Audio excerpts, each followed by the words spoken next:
Friends, ఇప్పుడు మనం ఆరో ఫిల్టర్స్ని చేంజ్ చేస్తున్నాము.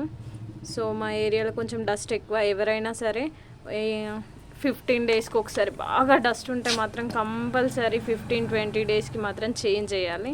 సో మేము ఈ ఫిల్టర్స్ ఆన్లైన్లో బుక్ చేసామండి, అమెజాన్లో. దాంతోపాటు ఈ స్క్రూ కూడా ఇచ్చారు మాకు ఓపెన్ చేయడానికి. సో ఇప్పుడు మేము ఫిల్టర్ చేంజ్ చేస్తున్నాం, చూడండి.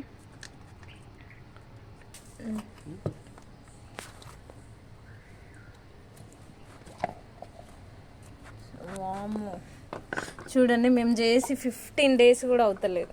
చూడండి ఎలా అయిపోయిందో ఫిల్టర్. వాటర్ చూడండి. సో మా ఏరియాలో అయితే మాది సింగరేణి, మాది గోదావరి కని అండి, Singareni area. So full dust ఉంటుంది. సో మేము మాత్రం కంపల్సరీ 20 డేస్కి ఒకసారి మాత్రం కంపల్సరీ చేంజ్ చేస్తాం ఫిల్టర్. చూడండి ఎంత రస్ట్ వచ్చింది. ఇది చూపించు, ఇక చూడండి అందులో వాటర్ ఎలా ఉన్నాయి. సో ఇప్పుడు మనం దీన్ని వాష్ చేసుకోవాలండి. దీన్ని సోప్తో అట్లా వాష్ చేయొద్దు.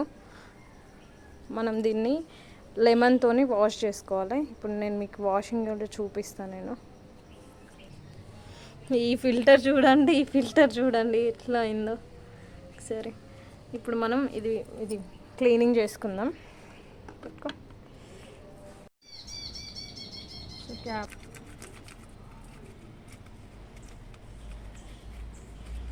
సింగరేణి ఏరియా అంటేనే ఫుల్ డస్ట్.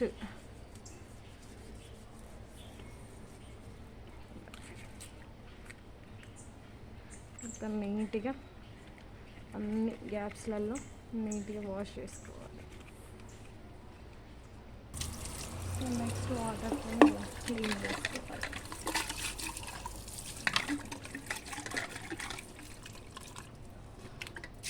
సో చూడండి ఎలా క్లీన్ అయిందో.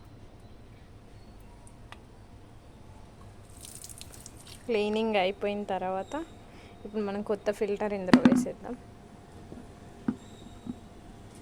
ఓకే, వేసేసి క్యాప్ పెట్టేసుకోవాలి. ఓకే, ఫిక్స్ చేసిన తర్వాత ఇప్పుడు ఇన్లెట్ అవుట్లెట్ ఫిక్స్ చేసుకోవాలి. ఇన్ అవుట్ దీనిపైన ఉంటుంది, మనం చూసి ఫిక్స్ చేసుకోవాలి. సో ఇది ఇన్లెట్, మోటార్ నుంచి నీళ్ళ మోటార్ నుంచి వచ్చేది. నెక్స్ట్ ఇప్పుడు అవుట్లెట్ ఫిట్ చేస్తున్నాను. సో ఇప్పుడు అవుట్లెట్ ఫిక్స్ చేయాలి.